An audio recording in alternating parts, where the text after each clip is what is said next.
Otra de las cosas importantes, las violaciones a los derechos humanos en México se han vuelto casi sistemáticas. Para discutir de este tema, agradezco mucho que estén con nosotros el día de hoy Adam Shapiro, que es el jefe de comunicaciones de Frontline. Muchísimas gracias. Gracias por estar con nosotros, Adam. También está con nosotros Luz Estela Castro Rodríguez, que es la coordinadora del Centro de Derechos Humanos de las Mujeres. Muchísimas gracias por estar con nosotros. Gracias por estar con nosotros aquí en esta mesa. Y también está Isela Rodríguez Díaz, de la organización Alianza Sierra Madre. Gracias. Gracias por estar con nosotros. Lo estábamos platicando fuera del aire y es una realidad. En nuestro país, que además se acaba de dar a conocer un reporte de los derechos humanos que de verdad nos deja muy mal parados, que tiene que ver con instancias de gobierno, pero que tiene que ver también con una falta de conciencia de la propia sociedad al respecto, y creo que debemos de empezar a crear conciencia. Yo creo que en México, y también lo estábamos comentando hace un momento fuera del aire, los pobres de los pobres son los indígenas, pero los pobres de los pobres y a los que más se violan los derechos humanos y que además de todo importan poco son las mujeres indígenas. Así que creo que tenemos asignaturas pendientes muy importantes, tenemos alertas de género en muchos estados, en muchos municipios, y parece que no pasa nada. Yo no veo realmente una política pública que pueda revertir este asunto. Yo creo que es por lo primero que debemos de empezar, ¿no? Creo que sí. Bueno, efectivamente, y ahora tenemos la primera alerta para defensores y periodistas en Chihuahua, y eso tiene que ver con el abandono que ha hecho el Estado a sus responsabilidades y que se endosan entonces a la sociedad civil. Por supuesto, y además, yo creo que ya nos acostumbramos, ¿no? Los indígenas, sí, lo vemos como una materia, claro, tenemos indígenas, se violan sus derechos, sí, pero pues es parte de nuestro desarrollo. Yo creo que ya nos acostumbramos. Es un poco acostumbrados, pero es un racismo endémico de la sociedad mexicana hacia los pueblos indígenas en general. Yo creo que eso es gravísimo, ¿no? Y es un racismo endémico, hay investigaciones que así lo demuestran. Ahora, Adam, ¿cómo nos ven desde fuera? O sea, ¿cómo ven la situación de los derechos humanos y en particular de las mujeres y los indígenas desde fuera? Sí. Frontline Defenders es una organización internacional y trabajamos con defensores y defensoras de derechos humanos en todo el mundo. En México trabajamos con Lucha y con CEDEM, con ICELE y las organizaciones del norte por muchos años, y nosotros vemos cómo la situación cambia un poquito. Aquí es la verdad que en Juárez y Chihuahua la violencia en general es lo menos que de estos años, pero en el norte, en Chihuahua, en la sierra, contra las periodistas, contra las defensoras de derechos humanos específicamente, como el objetivo de las organizaciones criminales o otros intereses económicos, otros en el país, hay asesinatos, hay ataques, hay defamación. Es un gran problema en el país. Y ahora en el país nosotros sabemos que hay un mecanismo en la ley. En la ley del gobierno de México hay un mecanismo por la protección de las defensoras y las periodistas, pero en realidad no hay protección, no hay seguridad. Luz, a mí eso me preocupa mucho porque parece que discutimos mucho de este tema y hay muchas declaraciones de todo el mundo y se preocupan en el Congreso y en todos lados hay declaraciones al respecto, pero la instauración verdadera de una política pública al respecto no veo de verdad cómo pueda llegar a dar resultados. Y bueno, no hay voluntad política realmente. Cuando se tiene un mecanismo de seguimiento para protección de las defensoras y está sin presupuesto, por ejemplo, ¿no?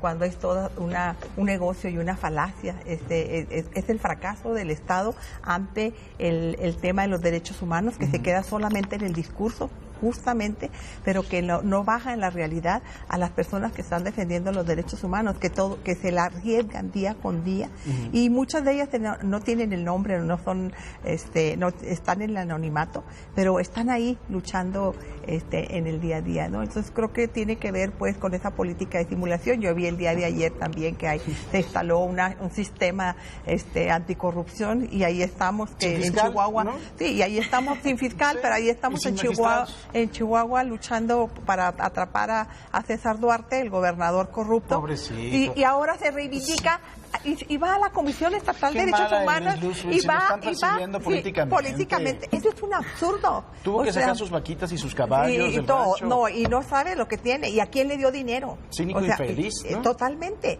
Entonces nosotros estamos luchando para eso y el gobierno nos ha abandonado totalmente. El gobierno federal nos ha abandonado totalmente, ¿no? Por unas cuestiones que tienen que ver con las cuestiones electorales del 2018. Claro. Así están las cosas. A ver si llegamos al 2018. Yo creo que de verdad los derechos también, los derechos humanos de las mujeres, yo creo que son poco respetados, Sofía, en este país. Estoy totalmente de acuerdo contigo, Paco. Absolutamente. Tenemos cifras de esa falta de respeto a la mujer aquí en el país. Para los que los desconocemos, existen cifras de feminicidios y demás.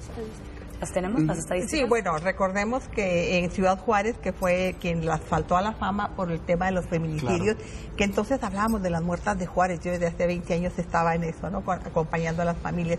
Y como ahora ya se le dé el concepto antropológico de feminicidio y ya está visibilizado como en el Estado de México, ¿no? Y en todos lados, en donde hay un gran índice, y tiene que ver con la cultura machista, y tiene que ver también el de considerar a las mujeres objetos sexuales, y tiene que ver con toda una cultura que está ahí, en donde las mujeres somos desechables, ¿no? Yo creo que Luz toca un tema muy importante. Y ese tema tiene que ver también con la cultura del país. O sea, no solo estamos hablando de una responsabilidad de los políticos, sino también hay una cultura y también no hemos sabido educar efectivamente, como tú dices, o sea, en ese racismo y también en el respeto a los derechos de las mujeres, ¿no?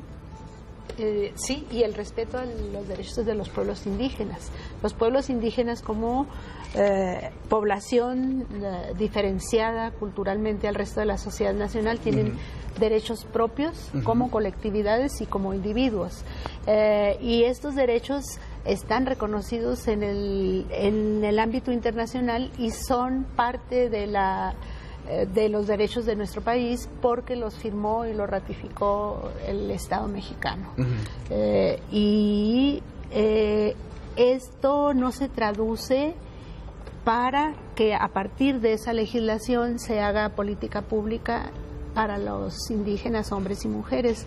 Ahorita la situación más grave que están viviendo los indígenas en la Sierra Tarahumara es la violencia exacerbada a partir del 2008 y que ha sido una constante, y esta violencia oculta deliberadamente. Creo que el gobierno de César Duarte nos debe muchas a los chihuahuenses, pero el estar ocultando deliberadamente con un cerco mediático la violencia y el despojo de lo que habían los desplazamientos forzados que están viviendo los pueblos indígenas, los asesinatos de defensores ambientales y que están en defensa de su territorio, como fue el caso de Isidro Valdenegro y de Juan Ontiveros. Ahora se supo, pero todo esto estuvo oculto. Esto ha venido, el sufrimiento de la gente indígena y no indígena de la Sierra Tarahumara no es imaginable para el resto de la sociedad nacional. Fíjate que además de todo, los chihuahuenses han sufrido mucho en el gobierno de este hombre, porque yo creo que usted debe de recordar mucho el caso de estos niños que supuestamente estaban jugando al secuestro, ¿no? Y que mataron a uno de sus amigos. En la realidad nunca estuvieron jugando al secuestro. Es una colonia muy marginada de Chihuahua, en la cual estos niños vivían solos en una casa, se drogaban y no estaban jugando, ya lo habían hecho, este tipo de conductas lo habían hecho con perros, lo habían hecho con gatos, y el gobierno de César Duarte lo que hizo, no, es que estaban jugando al secuestro y se pasaron. No es cierto, la realidad es que la sociedad chihuahuense está viviendo una espiral de violencia muy importante.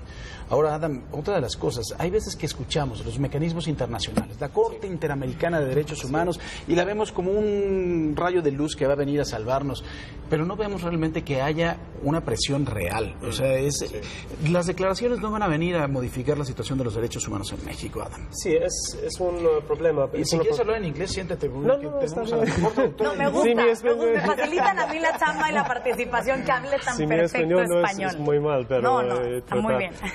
Pero sí, el problema es que estos mecanismos internacionales y todas declaraciones y relatores internacionales, ellos pueden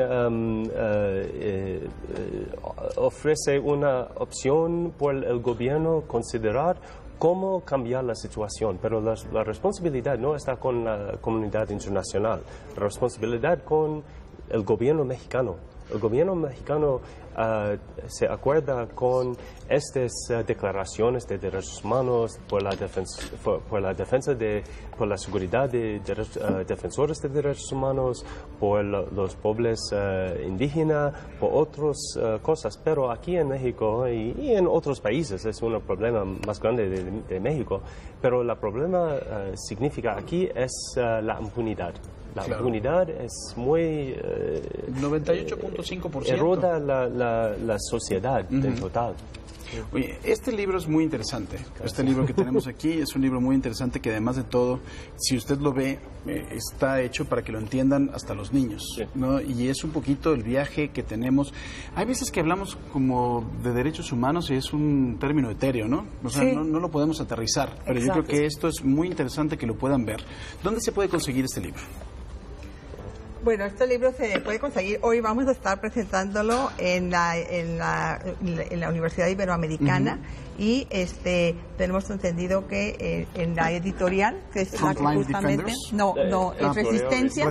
Sí, es la editorial que creyó en nosotros y bueno, Frontline Defender viene hoy a presentarlo y es la historia justamente de esas defensoras y esas personas defensores de medio ambiente y que se hace en una forma de cómics, algo que bueno, que es muy gráfica y es una manera también de que las jóvenes y los jóvenes se interesen en los derechos humanos y no lo vean como usted justamente lo dice, así como algo de extraterrestre, concepto, ¿no? Algo muy abstracto. Sí, ¿no? Que nada tiene que ver con como que los defensores de derechos humanos están ahí en una cápsula y no, todos estamos en esto, ¿no? Y además de todo viviendo una cosa muy importante y además viviendo mucho peligro, ¿no? Así es,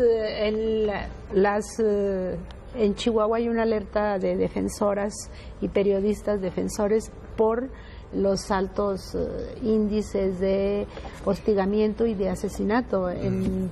Hasta el 2017 van 19 defensores y defensoras asesinados del medio ambiente, por los derechos de las mujeres, etcétera. Entonces es un escándalo. ¿Algunas redes sociales que nos puedan compartir para que la gente que está interesada pueda también empezar a colaborar, a hacer conciencia? Sí, en Facebook nos pueden encontrar en Alianza Sierra Madre, también en nuestra página web, alianzasierramadre.org. Perfecto. Y por Frontline Defenders, página de web, frontlinedefenders.org/es, todo en español. Sí, todos los recursos y la información de casos, todo en español. Muy bien. Muchísimas gracias por haber estado con nosotros el día de hoy. ¿A qué horas en la Ibero? A las 5 de la tarde. A las 5 de la tarde. Pues ojalá que vaya mucha gente y ojalá que se haga mucha conciencia sobre esto. Muchísimas gracias, Sofía. No, hombre, un placer, qué fácil chamba. Felicidades, qué gran español. No tuve que trabajar, fue mi parte preferida del Noti. Muchísimas gracias y felicidades. Y a cuidarse, porque sí hay que cuidarse mucho. Vamos a un resumen de información con Jimena Duarte.